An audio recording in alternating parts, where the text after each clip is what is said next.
Hi, this is Jennie Walker and welcome to Consignment Talk. Today we're going to talk about Poshmark. Now, Poshmark is a social selling platform.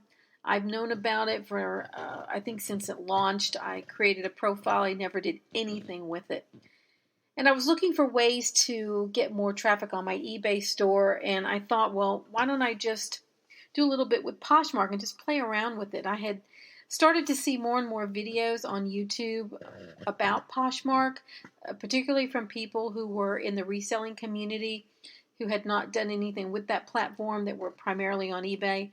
And they started experimenting with Poshmark and were getting really good results. So I found myself listening to a number of those podcasts, and one thing led to another. And suddenly I was finding myself listening to a lot of Poshmark sellers who had very loyal followings on YouTube that were sharing their experience. So I thought, well, surely I can figure this out. So I created the Jenniegirl's Closet Poshmark store, and I've started selling. I started listening to a lot of YouTube videos, watching and listening while I was doing other things, and it was very clear to me that there were strategies that were out there that one needed to participate in order to be successful, in order to sell on the platform. And that really was my goal, was to be multi-platform. And so I was listening from one person to the next about the pluses, the minuses. But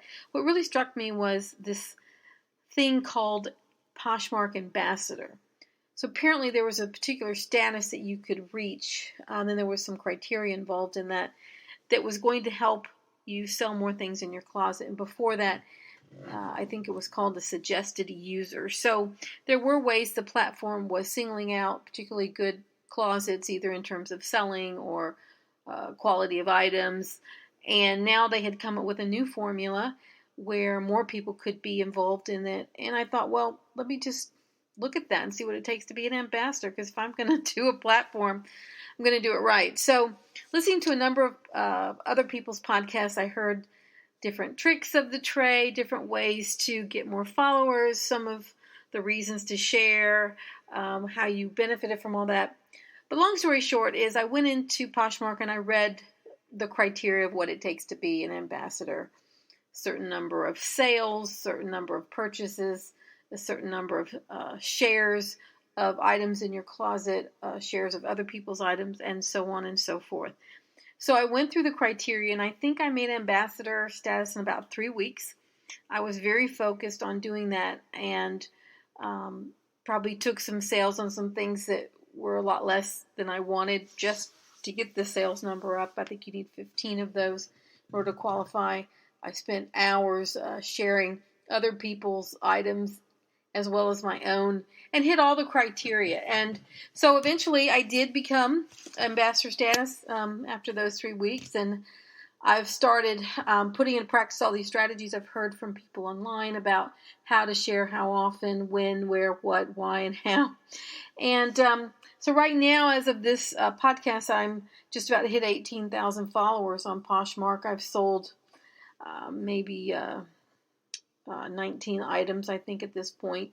Had my first bundle sale, which was really exciting. Somebody actually found four things they liked of mine. I mean, I don't think I've ever, well, I think once in my life I sold 4 things to someone. So it was really kind of flattering, just from the point of having chosen the merchandise for Jenniegirl's Closet. And when I was much younger, years and years and years ago, and I had my first taste of retail, I probably was, 17, 18. I had a part-time job at this little place called Tempo Fashions, and you'd have to be in your 50s to know, have ever heard of this store, because it's no longer around. But Tempo Fashions, they were known for $5 shorts and $29 suits, and this is back in the 80s. And I worked there part-time and got my exposure to retail. But anyway, a lot has changed since all of that. And these days, retail is just come to a certain place that I don't think anyone could have fathomed. So back to Tempo Fashions. one of the things that I remember about being in that store is they were so focused on merchandising their items. And when you're a teenager, you don't really know the big picture. You don't really know what you're doing. You don't have a manager mindset, as a salesperson. But I can remember we were required to foam every hanger, replace every broken hanger with a correct hanger. And we were constantly massaging the inventory so that it looked absolutely perfect. The jeans clips had to make sure that the pants were completely, taut on the end. Every zipper was zipped, every button was buttoned, every hanger was foamed so things weren't falling off. And that is something that really stuck with me over the years about that kind of attention to detail. And certainly in order to sell these lower priced items, it was all about really presentation in the store and on the rack, as best you can present in a lower price store on your classic chrome rounders. You're kind of limited with that. These days, obviously, people spend a lot more money to merchandise their stores, and there are all kinds of fixtures now that didn't exist then, but that really stayed with me. But thinking about retail in general, that over the years when I would think about retail as I got older, I kept thinking to myself, wouldn't the coolest job in retail be to be a buyer? Because my love of clothes and fashion has been so severe and so deep for so long that when I think about, which parts of it that really struck me was I remember going through stores going, man, I could do this, or I could do this better. Like, look at this thing they bought. I would never buy that, or look at this thing that they did buy. Oh my gosh, that's amazing. Why aren't there 10 more of those? And so when you think of it in terms of the classic job of being a buyer and knowing what's going to sell, certainly the people in that position are highly educated with statistics, and they're working with a lot of data that would have helped them choose for their market segments. But as a reseller, it's something that's happening on a more intuitive level. There's no, obviously eBay, we've sidestepped from Poshmark for a minute, but eBay has all kinds of seller statistics in detail that Poshmark doesn't have, that will tell you about who's buying what and from where and things like that. But so much of what I know is on an intuitive level. Like, I just remember, like I know what's going to sell. I know what's going to sell and at what price point, so that when I come across things, I'm like, okay, I'm staring at a $500 bill, or I'm staring at a $1,000 bill, or I'm staring at a $100 bill. These are things that I know just from years and years and years of buying and selling. So essentially, it's all the same kind of approach that a buyer would need, a professional buyer would need in a traditional retail selling. In this resale market, it really is. It's all the same thing we're trying to get a handle on. Is who's buying what and for how much. So anyway, you go back to Poshmark, and it is a social selling platform. You aren't given the kind of statistical data that certainly exists on there that you do get in eBay, and it definitely is a completely different environment and experience. So one of the things I found myself doing is thinking to myself, well, how do I make this stuff look good in my closet? Because there's a lot of limitations to how you can post and present your merchandise once you get it up there. And people have been really creative about how they've done it, like by categorizing, shoes together or dresses together and things like that. So it occurred to me that organizing my closet by color was going to be one of the most effective things I could do, because all of this scrolling that we do on our cell phones and all of this that we're doing on Instagram and things like that it's very visual, and certain colors jump out at you, and we respond to what we're seeing. And so I decided I would find a way to present my items sort of in a color story and also in a group that might be an outfit. So like a shirt and a top together, or a pant. Excuse me. I actually have this one thing that is, it's a maxi skirt. It's a pair of boots. It's a bag. it's a top and a jacket. So conceivably you would wear it all together. And also all the colors worked together. So that is something that I started doing in my Poshmark closet so that visually there'd be every reason to keep looking and scrolling through the, I guess, around 100 items that I have listed. Other things I've been working on with Poshmark to try to differentiate myself and really have a presence there is the branding aspect of it. Now, Jenniegirl is actually a trademarked name and logo of mine. There's a whole backstory to where that came from, where I won't get into now. But so Jenniegirl is trademarked, and so it took a number of years to get it all sorted out. But I got my trademark certificate from the Patent and Trademark Office. So I just recently had my logo reconfigured with the beautiful R in a circle instead of the TM that I'd been using. So that really got me thinking about merchandise, because it's been about 3 years or so since I was focused on Jenniegirl as a brand. And I kept waiting for this trademark to come through before I really dove into sort of branding it. And so a lot has changed in my life, including the fact that I am now focused full-time on being a reseller and a co-owner of a luxury consignment shop called Walker Viden Luxury Consignment in Pasadena, California. So I am all up in this reselling consignment basically 24/7, and I love it. So I'm trying to kind of master what I'm doing.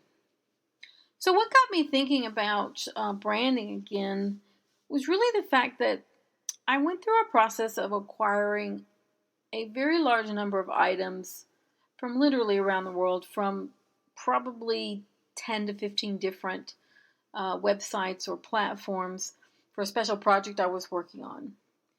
And I was completely shocked by the fact that I would say 20% of the items were literally ruined and beyond your comprehension that you would receive anything like that in the mail. And I would say the packaging really struck out with me. I had something wrapped in a cereal box, and I mean, one person literally took tissue paper, put a label on it, and then just put clear packing tape all around the tissue paper to create an envelope for themselves. I mean, I had so many bad experiences in terms of what I was receiving, and very few people took the time to package something correctly. And the people who did were notoriously from Poshmark, with beautiful packaging and ribbons and tissue paper and lovely notes inside. And, it really got me thinking, about this whole concept of unboxing. I mean, there's so many unboxing videos on YouTube, and I've watched more than I can care to admit of those. And I'm kind of fascinated by the whole idea of unboxing and the customer experience, because as a reseller, large or small, people have that experience from you. And I was really turned off by so many of these items that I received in the mail, and I just was shaking my head, and I literally thought, are these people serious? Really? You're going to mail it to me like that? I mean, I had things that were broken. I had vintage charm bracelets that I bought, and they put them in a box, and 3 of 11 were broken. The enamel, because they're vintage, had just come off. I mean, just things you can't even fathom. So, careless packaging, dirty packaging, reused packaging, just packaging that you just can't even conceive. So I was thinking about my experience on as a brand and the experience of my brand Jenniegirl and Jenniegirl's Closet, and what I could do to really up my game with that. So what I decided to do is I had always been wrapping things in tissue paper, which was not a big deal. So I mean, in the first iterations of Jenniegirl's Closet, I had a business card that I put into every package with my logo on it, and it was wrapped in tissue, and it went in those free USPS mailers and boxes. That business card is out of date because I've moved and other factors. So I quit putting it in there, but everyone's still got their tissue paper. And I thought, well, the logo's done, it's trademarked. Now it's time. What can I do to brand myself? So what I started doing is I had created, and my logo just happens to be in the shape of a circle. So I had circle stickers created. The purpose of the stickers can be twofold. I've been using it on the outside of my packaging as branding visually rather than to hold the tissue together, which I could do as well. But right now, I'm not doing the tissue being held with the sticker, just putting on the outside. So visually, you'll see that logo and this beautiful blonde with cute blue eyes, and a dimples, looking at you. So hopefully, whoever sees that package, whether it's the mailman or the delivery person or the person who opens it, will smile. So I've done that, and then I had created a 1-inch circle campaign button. So just like a campaign button with a little pin in it, I had those created in a circle for Jenniegirl's Closet. So each piece now, when it's mailed, that pin is just a free pin that I put on the brand tag. So I put it where it won't damage the item. And if there's nowhere to pin it, it'll just, go on, on the tissue or something. So I had that created. So I've started sending that out. So there are two things that I've done. Now the branding plans that I have continue. So beyond the campaign button and the sticker, other things that are in the work are to provide something that's unexpected. So I decided I was going to create a branded dust bag that comes free with every item inside the box.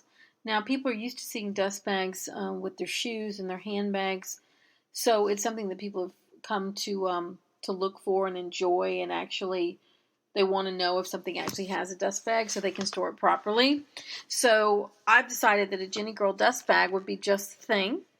That would be a nice surprise and delight when somebody opened their package. Something they can keep, whether they return the item or keep the item. So that would mean I would have the branded sticker, I would have the branded pen, and the dust bag. Now, a couple other things I'm working on is a garment tag, so that each item will have a garment tag that says Jenniegirl's Closet, and also a do not remove return tag. So this is something that I've seen some of the big boys do, like the Real, and all the major online stores have them now, where it has a little hang tag that says, if this has been removed, you can't return it. I mean, those really keep an honest man honest, because quite frankly, anybody can buy these supplies that are out there, and no matter what they've used to affix something, anyone can acquire that on their own. A ticket gun or any of these things are available on Amazon. You can always take it off and put it back on, but really keep an honest man honest. So a hang tag as well. So all of that will come together. But there's more. So inside each box will be a postcard as well, a circle postcard with information encouraging people to join the email list, subscribe to the YouTube channel, follow on social media, and it will include links to eBay and Poshmark. So those are my plans to brand Jenniegirl's Closet in a way that you don't really see with a lot of small resellers. And there's no reason that anybody who's a reseller can't take a moment and really invest in this kind of thing. And I really do think it's important. I think for people who want to scale and to grow, and be on the level of these other players, really, this is a piece that I think is really important. Now, I will say, what's kind of interesting to me is one of my favorite stores is the Real. And I have bought from them. One of the first things I ever bought was a sterling silver, or it could have been silver-plated candelabra that matched one I had bought when I was living in New York. And I bought it at Saks, and the other one, they didn't have a second one. It would have to be custom ordered, and they didn't know when it would come in, that kind of thing. This was years ago. And one day I was just thinking, I keep hearing that the Real has all of these amazing things that, so I said, I'll just go on there and just type it in just to see. And sure enough, there it was. Not two, but one. My missing one candelabra that matches one that I had bought. And that was my first purchase on there, and I just about fainted. Seriously, I couldn't even believe it. But there it was. So that's when I got hooked with The Real. Now, what was interesting is I had spent a significant amount of money on this thing. I think new, and this was years ago, but I think new, probably this was a $600 item, maybe $700 item, perhaps. Used years and years and years later, because I was in New York about 16 years, and this was in the first part of that, so maybe 12, 15 years ago. And the item came in a box, and it had like a dust cover because it was silver plated or sterling, I can't remember, and it had a box and all of that. So the one that I bought from The Real did not come with the packaging. So it came in a dust bag. But the quality of the dust bag was just mind-bogglingly poor. It looked like one of those disposable covers from a hospital pillow. I mean, just like styrofoam. And I just couldn't believe that a company of this size that has just millions and millions and millions of VC money behind it would not invest more money in something like that, knowing how important it is. You're selling these beautiful, beautiful luxury items, and then they're being delivered in styrofoam dust bags, and the garment bags aren't any better. It's the same material. I just don't get it. You go, and if you buy something from a Gucci, a Louis Vuitton, a Chanel, particularly Chanel, where I have purchased things in New York from their boutique, and they come in this beautiful black cloth, branded hang-up bag and hanger. I mean, every shoe has a dust cover, every bag has a dust cover. I mean, they spare no expense in the branding there, and everyone knows Chanel is such a great example of how to do your brand correctly. But people notice things like that. So I'm determined to let branding of my Jenniegirl and my Jenniegirl's Closet be one of the things that differentiates me from other resellers and will hopefully help build the community of people around my store and have more repeat buyers. So in terms of branding on Poshmark, what I've been doing is I have my logo on my Poshmark page. It's also my background. And of course, anyone who buys from me will get the branded materials I've had created so far. I have not yet had produced the brand tags or the postcard or the hang tag for Do Not Return, which is really only meant for eBay since things on Poshmark are already a final sale.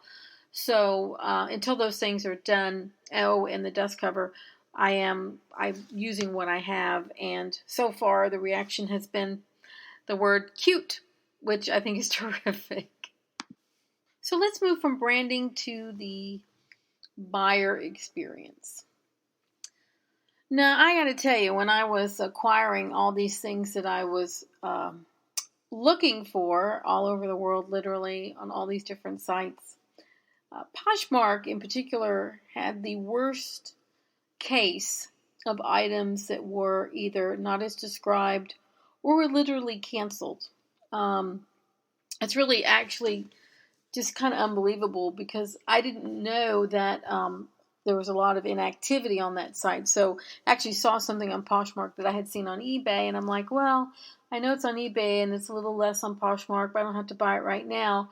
And then it ended up selling on eBay, so I went to Poshmark to buy it. I buy the thing, and then the order gets canceled because the person never responds. So the orders being canceled on Poshmark were literally the person canceled it on their own, either because they decided not to sell it and had seller's remorse, or they couldn't find it, or the listing was old, or two, it was returned because it was defective, not as described, and really, really damaged. And in one instance, I had someone who not only canceled the sale on me once because I was trying to buy their items, I bought the items again. They had literally canceled it. I saw them again at a higher price, so I bought them the second time. That was even canceled the second time I bought it. Then they created a new handle and put them up a third time at an even higher price under a new name on Poshmark. Seriously. So, it's just been just shocking and disappointing at the lack of professionalism of some of the people there, when there's others who are just quite lovely in how they go about it. But statistically, it was my very worst experience on any site. My best experience has been, eBay is always a good experience, but my best new experience has been this Vistari Collective, which I was completely blown away with. Not only the quality of what I was sent, because they do have an inspection process, which delays it getting to you. So 2 things I've received so far that have come from overseas were just beyond my expectation. I've got a couple more on the way. I was very, very impressed with them. eBay, they certainly don't intercept anything unless it's through the global shipping program. So I've been really disappointed with a number of things on eBay, just mind-blowingly new with tags. So it's never been worn, it's pristine, and then you get something that's rancid and completely damaged from age. And when you're dealing with a vintage, it is all about the condition, and it's out there. That's the thing. I mean, some of these pieces that I was acquiring, I found it's called dead stock, although it's not really dead stock because it wasn't from a supplier, but it came out of someone's closet. But you can easily find these vintage pieces that have never been worn with tags on them. And I'm surprised at how many I've come across. So now that I know that, I just, the standard now that I have for finding this stuff is, it's got to be new with the tags, or like new, or absolutely pristine, or there's no reason to buy it because it's out there. And so when you're buying vintage, it's all about the condition. It really, really, really, really is. In terms of selling on Poshmark, what I have noticed is that I've been able to sell things on Poshmark that I was unable to sell on eBay, and many times for a higher price. And I think that is really, really surprising, which tells me just how different that customer is. Without quoting any statistics, the seller seems to be younger, hipper, more trendy, and more eager to find things that are quote-unquote cute. And I just think that's really interesting. And there are probably people on Poshmark who've never darkened the door of eBay. And eBay is a selling platform. There's so much more involved than these new ones that have come up on your app. 4 snaps and it's up, And a lot isn't required of you that is required on eBay in terms of shipping and all the technical aspects of it. So I do think you have a lot of people that are younger, that are very hip and savvy with iPhone apps and things like that really are on a platform that aren't on eBay.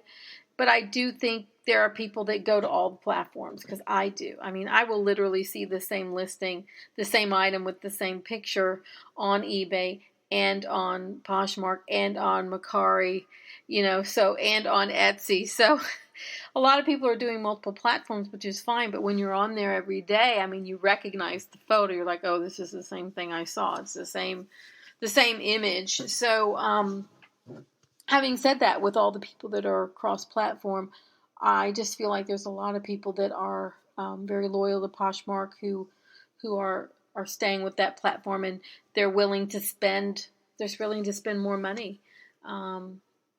Perhaps eBay isn't even an experience that they've had yet. So maybe they're not comparing prices. I'm not sure, but I'm fascinated by it, and I'm thrilled to think that there's another outlet for what I have to sell to a new group of people. It's early days on Poshmark for me.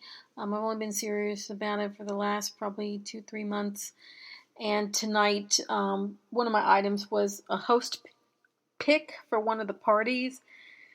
And what's so funny is that I think it got chosen because it was cute. And I mean, that's like the buzzword on Poshmark. But I was out and about on this Memorial Day, and I went into a number of places, and in one of them I just saw this really cute dress, and it was vintage 1980s.